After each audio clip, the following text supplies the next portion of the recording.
ದಿನವೂ ಹೊಸ ಕಾರ್ಯಕ್ರಮಗಳಿಂದ ಮೈಸೂರು ದಸರಾ ತನ್ನ ವೈಭವದ ಜೊತೆಗೆ ಜನರನ್ನ ರಂಜಿಸುತ್ತಿದೆ. 4ನೇ ದಿನ ಯುವ ದಸರಾ, ಮಕ್ಕಳ Dasara, drone, laser show, dog show ಗಮನ ಸೆಳೆದವು.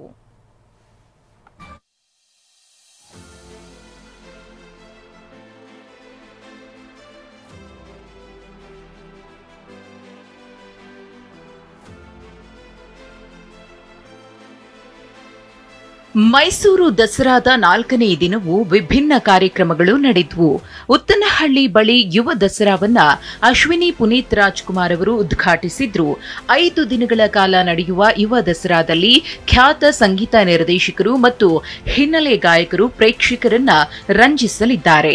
ಮೊದಲ ದಿನ ಖ್ಯಾತ ಹಿನ್ನೆಲೆ ಗಾಯಕಿ ಶ್ರೇಯಾ ಘೋಷಾಲ್ ಗಾನ ಸುದ್ದಿಗೆ ಯುವಕರು ಕುಣಿದು ಕುಪ್ಪಳಿಸಿದ್ದಾರೆ. ಹಿಂದಿ ಮತ್ತು ಕನ್ನಡ ಹಾಡುಗಳ ಮೂಲಕ ಶ್ರೇಯಾ ರಂಜಿಸಿದ್ರು. ಬನ್ನಿ ಮಂಟಪದ ಪಂಜಿನ ಕವಾಯತು ಮೈದಾನದಲ್ಲಿ ಡ್ರೋನ್ ಲೇಸರ್ ಶೋ ನಡೆಯಿತು. 1500 ಡ್ರೋನ್ ಬಳಸಿ ವಿವಿಧ ಕಲಾಕೃತಿಗಳನ್ನು ಪ್ರದರ್ಶಿಸಲಾಯಿತು. ಅದಕ್ಕೂ ಮುನ್ನ ಹಿನ್ನೆಲೆ ಗಾಯಕ ರಾಜೇಶ್ ಕೃಷ್ಣನ್ ತಂಡದ ಸಂಗೀತ ಕಾರ್ಯಕ್ರಮವಿತ್ತು. ರೈತ ದಸರಾ ಉಪಸಮಿತಿ ಜೆಕೆ ಮೈದಾನದಲ್ಲಿ ಡಾಗ್ ಶೋ ಆಯೋಜಿಸಿತ್ತು. ವಿಜೇತ ಶ್ವಾನಗಳಿಗೆ ಪ್ರಶಸ್ತಿ ವಿತರಿಸಲಾಯಿತು.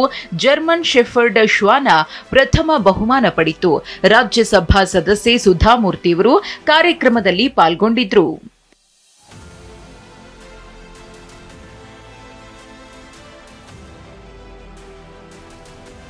ಅತ್ತ ಕಲಾಮಂದಿರ ಆವರಣದಲ್ಲಿ ಪ್ರಾಥಮಿಕ ಶಿಕ್ಷಣ ಸಚಿವ ಮಧು ಬಂಗಾರಪ್ಪ ಮಕ್ಕಳ ದಸರಾ ಉದ್ಘಾಟಿಸಿದ್ರು.